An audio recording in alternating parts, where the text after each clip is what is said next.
để giới thiệu là mình đang cái đít này hay là mình đang cái sàn này, sau là rồi cắt cái cảnh thì đến cái chiều mình đã đan xong rồi mình giới thiệu các bạn mình để đan cái như này thì cái giới thiệu cái gì đây thì dạng đăng ký là còn 2 cái thì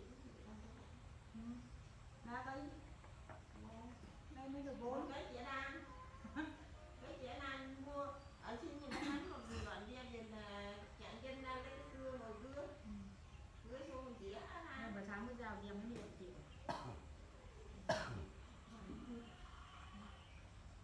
Rồi ông dạy đâu chi tôi nói hôm nay dạy mà mình cũng ủa qua đây mà chiều qua đây mà tối qua mà cái gì đến nay mà cái gì còn chiều qua là mình 2 cái gì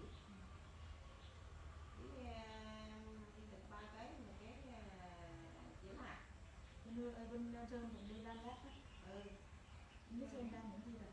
Không biết cái này. Mà từng bữa giờ cái tối là đi nhảy. Hôm nay vậy đi bệnh tối phải đi nhảy chị. Chứ không biết đám cưới nhà Phương biết cũng muốn à. Mai là tài ha. Không biết đâu xong rồi. Ủa? Ví dụ là tôi hôm qua tôi chọn khách hàng thì đi hoạt động tôi không ra nữa này. Đi bắt Nó mời bán ngày mai. ngày mai. Bên đây chi là có chi mai tài đi mà. Trên cầu với lại ngày kia cả.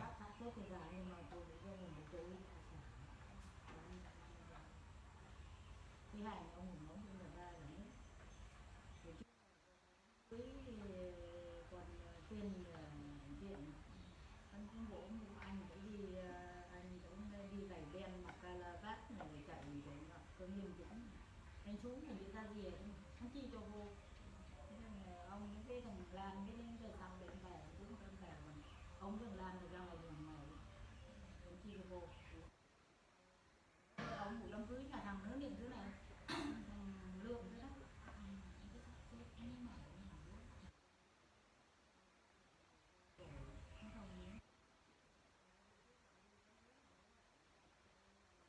đó là điện lượng đi lương chứ là lượng đi thì thế là xong nhưng mà qua nó đi điện ra một chứ mà anh bên Quang ngồi ở số môn mà tôi không thấy không phải anh trong ra anh gửi vô thùng Quang thằng Quang nó điện ra chứ anh với anh Nam ngồi chỗ số môn không mà tôi không thấy hai mặt mũi là anh ngồi thì chỉ có thấy ngồi ngoài anh chỉ có thấy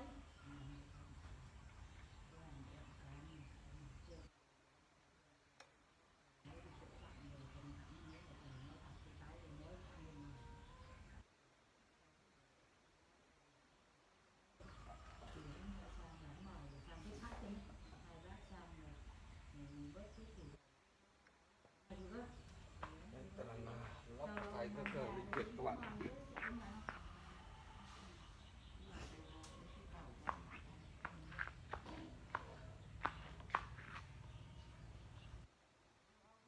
Ông đi chợ cái mai ông đi xuống chợ một tí thức ăn thì ông đi mua thức ăn tiền chắc ông đánh hành mà bố nhất là ông nhà ông hành đi đến trưa ông đi chợ về còn lâu mới hành được của tôi thì còn có bốn cái đi hành cái này để rau hành thì thấy Con nước cây xanh nhưng mà đúng rồi. vâng em vừa uống là được vừa qua xanh đi chợ cái này em nó đủ quay nấu ăn em quay 8 cảnh nấu ăn quay tăng lanh mỗi ngày quay một ngày em quay có 6 cảnh thôi còn cái bữa đêm đó cái bữa đêm đang quay 1 tiếng đó tức là buổi tiếng cái chuyển sang nấu ăn tiếng em quay cho cháu đi được một được tức là quay bữa là đêm là được 2 cảnh còn hôm qua làm quay có 6 cảnh nhưng mà vì cái video của em là không được không em tính là không đủ dung được nên chỉ quay được nữa thôi quay ra mà tải em qua rồi tại em qua rồi chứ em lại biết hôm qua là nghỉ cả nên em đi điện linh tinh là để cho hắn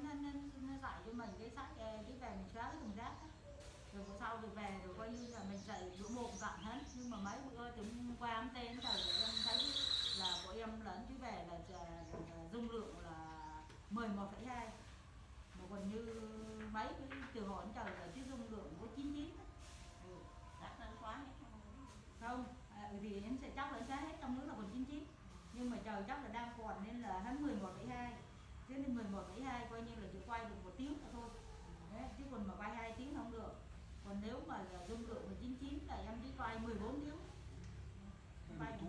Tú này dạ. làm gì Vâng. từ thứ Chẳng có khi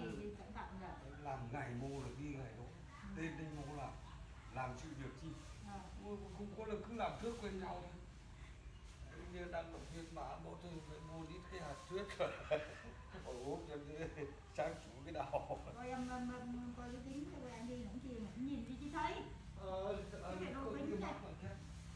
Bỏ lên đây. Từ cái bữa thấy mà bằng cái dây còn bằng cái dây mà cái Màn cái dây vì không muốn nó chạy sập như này anh bạn. Không có mình màn gì đến lúc nhá mẹ để tính sao tìm không biết là tính để từ một nữa. Mà vứt lung tung đi. Vâng, không biết mà tính phải được quên.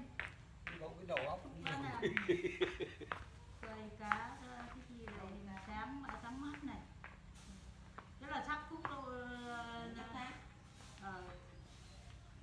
rất là sắc thuốc nam nhưng mà là cái chi cây dấp cá sáng mắt là ý là sắc thuốc cũng là nam nhưng mà cái cây dấp cá sáng mắt là cái nội dung cái cần thiết mình ghi thêm một tí nữa cũng được. cái túi chặt túi sâu này. Anh cứ ghi.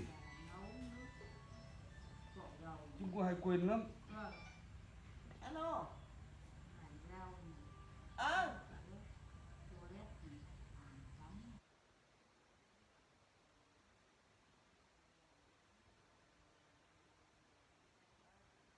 bảo về Ghi đó là không thể mở quên. lên đây